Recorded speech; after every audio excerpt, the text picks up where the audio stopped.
The best way to learn soft skills. Soft skills are qualities that are innate to your personality and aren't part of a formal education. Soft skills are versatile skills that are independent from your career.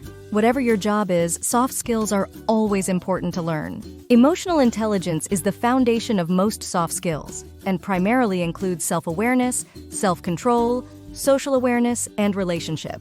Critical thinking, problem-solving, and decision-making are based on self-awareness and self-control and can help you think logically and do the right things. Time management, adaptability, and creativity are also based on self-awareness and self-control and can help you improve efficiency and effectiveness. Communication is based on social awareness and relationship and is a fundamental skill to let people understand you. Networking and negotiation skills are built on good communication. Teamwork and leadership are based on self-awareness and self-control, as well as social awareness and relationship.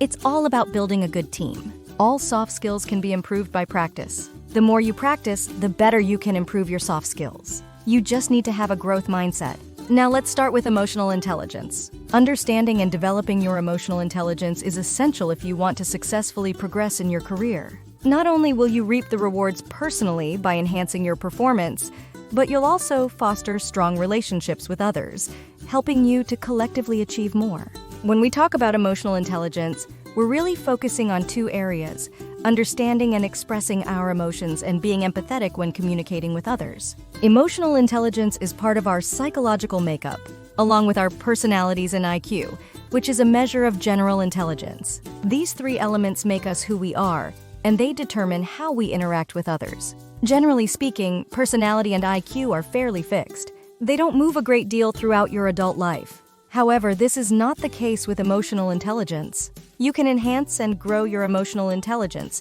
which will have a direct impact on your performance and personal achievements and on the relationships you build.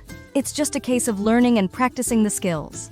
There are 4 areas of emotional intelligence: self-awareness, self-control, social awareness, and relationship development. The first 2 parts look inwards, focusing on yourself, firstly understanding your emotions and then learning to manage them. The second 2 parts are outward-facing, so being aware of social situations and then managing and developing relationships. Here we share the best tips to practice and improve your emotional intelligence. Firstly, in order to improve your self-awareness, there are 3 important activities. Reflection is a key part of understanding your emotions and building emotional intelligence. A top tip is to practice reflection frequently after facing a challenging situation, as it's this reflection time that will help you to build your emotional intelligence in the future. Managing your mindset. The way you think and process information has caused an irrational response. Our thoughts and emotions are so powerful. They can dictate how we experience the world around us and how we feel about situations. This thinking process can affect how we behave, how we interact with others, choices and decisions we make, and how we perform at work. Finding your flow. The best way to describe flow is being in the zone. It's the practice of taking part in an activity that requires focus and distractions just fade into the background. There'll be activities you enjoy so much that time stands still. Working in flow should feel effortless and rewarding. Finding your flow and working with flow will help you build your emotional intelligence and reframe how you think about and react to challenges, getting the most out of the situation. Secondly, in order to improve your self-control, there are 2 important activities: dealing with stressful situations. Step 1 is to take a step back when you feel like you might be reacting emotionally. Step 2, when you start to feel emotions such as anger or fear, try to give yourself some breathing space. Step 3 is to give yourself time to recover. You should have had some space, even if it's just for 60 seconds. Step 4, challenge your thoughts. You may decide that your original thoughts for the best course of action, or you may decide on another approach. Either way, you have now assessed the best option for you and you can react accordingly. Shift perspective to shape behavior. There are some simple techniques you can use to help broaden your perspective, like seeking different points of view, asking more questions, and spending time with new people. In addition, yoga and meditation could be the best way to improve both self-awareness and self-control.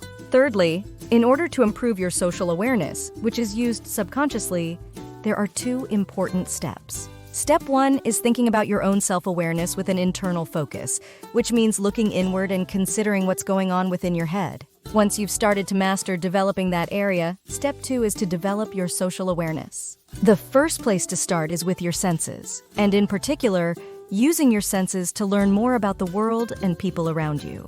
At this stage, you're gathering information, learning to pay attention to the details of your surroundings, whether that be noticing facial expressions and body language, or hearing specific tones in people's voices. Once you become proficient at this, you could start to piece that information together to get an idea of what people are thinking and the dynamics between people. Fourthly, in order to improve your relationship development, there are 4 important activities. Connecting with empathy. Empathy is the ability to sense other people's emotions, whilst also being able to imagine what someone else may be thinking or feeling. The first thing you'll want to do is ask the other person questions to find out more about what they're experiencing and how they feel about the situation and the impact it's having on them. You can also offer support and understanding by using phrases such as "I imagine that could make you feel" or "I suppose that situation could make you think." Overall, the benefit of empathizing is you get a better insight into how someone else is thinking and feeling, and it gives you the opportunity to build better relationships. Communication is a two-way street, which involves providing information for others and gathering information from others. Most of what we communicate is down to our body language and how we say something, not what we say. Most of what you communicate is probably unconscious. Your unconscious communication will be driven by your thoughts, your feelings, emotions, and mood. The key to effective communication is listening. If you want to build effective and strong relationships, you also need to really listen to messages from the other person. And that includes words, tone, and body language. If you listen and interpret the other person's message, you're much more likely to find strong middle ground that you can both work with, building a collaborative and respectful relationship. Play to your personal strengths. You have your own unique strengths when it comes to managing relationships. Common relationship management skills include communicating your message clearly and effectively, the ability to really listen to what others are saying, making people feel comfortable and understood, picking up on group dynamics quickly, having a talent for making genuine and authentic connections. The best way to play to your strengths is to experiment and hone your skills until you're comfortable with displaying and using your signature strengths. Collect feedback to build connection.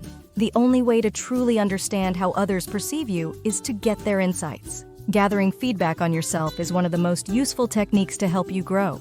The first step is to review how you manage relationships currently. And the best way to do this is to gather feedback. Choose a few colleagues or friends and ask them for their feedback on how you maintain and build relationships. The next step is to refine some of your approach. One small step at a time, over time, these small steps will compound to create big results. Finally, repeat the process. Repeating this simple process will be a key factor in developing your emotional intelligence. Next, let's discuss how to improve critical thinking, problem solving, and decision-making skills. Those 3 skills are highly related. Problem solving involves identifying an issue, finding causes, asking questions, and brainstorming solutions. Gathering facts helps make the solution more obvious. Decision-making is the process of choosing a solution based on your judgment, situation, facts, knowledge, or a combination of available data. Making decisions is often a part of problem solving. Critical thinking is the practice of methodically gathering, analyzing, and evaluating information. It is one of the most vital parts of the problem-solving and decision-making process, as it is the act of clearly thinking through options that will lead to a final choice. Think about it this way. If problem-solving is the car that gets your business to its goals, critical thinking skills are the gas. In a recent study from the University of Chicago School of Business, the research found that happiness depends more on opportunities to make decisions rather than money or connections. This means that the ability to make decisions leads to more and better opportunities for success, which improves your quality of life. In other words, the better a decision maker you are, the happier and more successful you'll be. The following creative problem-solving method has been adopted by businesses and organizations worldwide and includes these 6 steps of action. 1. Define the problem. 2. Determine the root cause of the problem. 3. Develop alternative solutions. 4. Select a solution. 5. Implement the solution. 6. Evaluate the outcome. This is very simple to understand. All you need to do is a lot of practice. Use critical thinking to make decisions and solve problems in your work and daily life. The more you practice, the better decisions you can make. Our YouTube channel shares many great ideas, which can certainly help establish some foundation for your critical thinking, decision-making, and problem-solving. Then, let's discuss how to improve time management, adaptability, and creativity skills. Those 3 skills are essential to improve your career development. Time management is the process of organizing and planning how to divide your time between different activities. Get it right, and you'll end up working smarter, not harder, to get more done in less time. To improve your time management skills, firstly, you need to set SMART goals that are specific, measurable, achievable, realistic, and secured within a time frame. Be specific with the outcomes you want to achieve and allocate the time needed to reach that outcome. Then, you can use the Eisenhower Matrix, which is a task management tool that helps you organize and prioritize tasks by urgency and importance. Using the tool, you'll divide your tasks into 4 boxes based on the tasks you'll do first, the tasks you'll schedule for later, the tasks you'll delegate, and the tasks you'll delete. Urgent tasks require your immediate attention. When something is urgent, it must be done now, and there are clear consequences if you don't complete these tasks within a certain timeline. Important tasks may not require immediate attention, but these tasks help you achieve your long-term goals. Quadrant 1 is the do quadrant, and this is where you'll place any tasks that are both urgent and important. When you see a task on your to-do list that must be done now, has clear consequences, and affects your long-term goals, place it in this quadrant. Quadrant 2 is the schedule quadrant, and this is where you'll place any tasks that are not urgent but are still important. Because these tasks affect your long-term goals but don't need to be done right away, you can schedule these tasks for later. Quadrant 3 is the delegate quadrant, and this is where you'll place any tasks that are urgent but not important. These tasks must be completed now, but they don't affect your long-term goals. You can delegate these tasks to other members of your team. Once you've gone through your to-do list and added tasks to the first 3 quadrants, you'll notice that a handful of tasks are left over. The tasks left over are tasks that weren't urgent or important. Place these remaining items on your to-do list in the 4th quadrant, which is the delete quadrant. Adaptability skills are proficiencies you can use to adjust to new situations and change your actions as needed. This involves privileging strategic thinking and being open-minded when encountering obstacles. Constructive criticism, unexpected changes, and worst-case scenarios happen in any work environment. There are 5 ways of adaptability: ways of interacting, ways of achieving, ways of learning, ways of working, and ways of thinking. Creativity is the ability to transcend traditional ways of thinking or acting and to develop new and original ideas, methods, or objects. Creativity is the top skill that only humans can do in the age of artificial intelligence. You can find more about creativity in our video, The Top Skill to Secure Your Job in the Age of AI. The next key soft skill is communication. 4 building blocks create the foundation for successful communication: the people, the message, the context, and effective listening. Before communicating, consider each of these 4 building blocks. As you walk to your next meeting, think to yourself, who will be there? What do I need to know about them? What kind of listener do I want to be right now? You're making communication choices all the time. Be mindful about those choices. Let's begin by exploring the people building block. Whether you're the sender or the receiver of a message, it's important to think about the other person's perspective. When deciding what and how to communicate with another person, consider the think, feel, do model. What do I want them to think? What do I want them to feel? And what do I want them to do? Communication gets tricky because all people have mental filters, certain levels of knowledge, personal concerns, or preconceived notions that affect the way we interpret messages. Those mental filters dictate how we decode or understand a message. Do your best to understand a message from the other's perspective. What gets transmitted between a sender and a receiver is the message. The message in a conversation is more than the words that we speak or write. It's the nonverbal signals we deliver and the tone of voice we use. As the sender, when you contemplate your message, keep in mind not only how you word or you write something, but also the channel that you use to send it. A channel may be a text, an email, a phone call, a face-to-face conversation, a memo, an inter-office chat, or a voice message. You will focus on the need for your receiver to understand. This is done by designing your message in a simple, concise way that's tailored for your receiver. Don't just give the information. Follow it up with some kind of supporting evidence or example that can make it memorable, or at least understandable. Communication never happens in a vacuum. Location, timing, and relationships are all part of our 3rd communication building block, the context. Bad timing, bad location makes for a horrible listener. Always be sure to tune into the context, timing, location, and relationship and see how effective you become. There is one final component of stellar communication. That building block is listening. When you are the sender of a message and you're getting feedback from your receiver, you have to listen with your ears, your eyes, your heart. To be a good listener, use reaffirming nonverbals to show that you're listening. Feel free to summarize what you hear or simply give some interjections of agreement. These indicate that you are following along. Listening with your eyes allows you to be attuned to nonverbal communication. Now, you know the 4 building blocks of an effective communication process. Once you have a good command of emotional intelligence, critical thinking, and communication, other soft skills will be a breeze. Networking is just a process of making connections and building relationships. Negotiation is just back and forth communication designed to reach an agreement between 2 or more parties who are in conflict. Teamwork is basically when a group of people work together to successfully complete a task.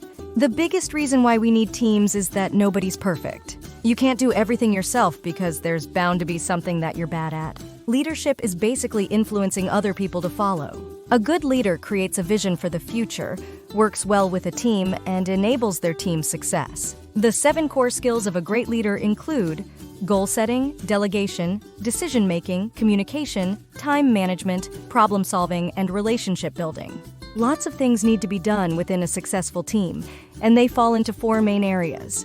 First, management functions. Someone in the team needs to organize things to think longer term. Second, people functions. Obviously, it's a team, so the people need to be looked after. Then third, creativity functions. If the team's got to achieve something new, then these are important. And finally, fourth, someone's got to get on and actually do that work. There are some specific issues related to teamwork and leadership. Failure to communicate is a huge cause of problems and of stress and inability to achieve tasks in teams. Conflict is going to be inevitable with different types of people in a team. Just try to channel that energy in a constructive direction. Risky shift is the tendency for teams to choose more risky plans than individuals would have chosen. The solution is always making sure that somebody's name is on every decision. Groupthink is where teams start to all think alike, and nobody questions the plan until afterwards. The solution is to have a system where before you take action on something important and risky, you ask the quiet thinker types, "Can you see any snags with this plan?" And then give them a chance to be heard. Now you have a good understanding about all the important soft skills that you need to master. With more practice, you can do it with ease.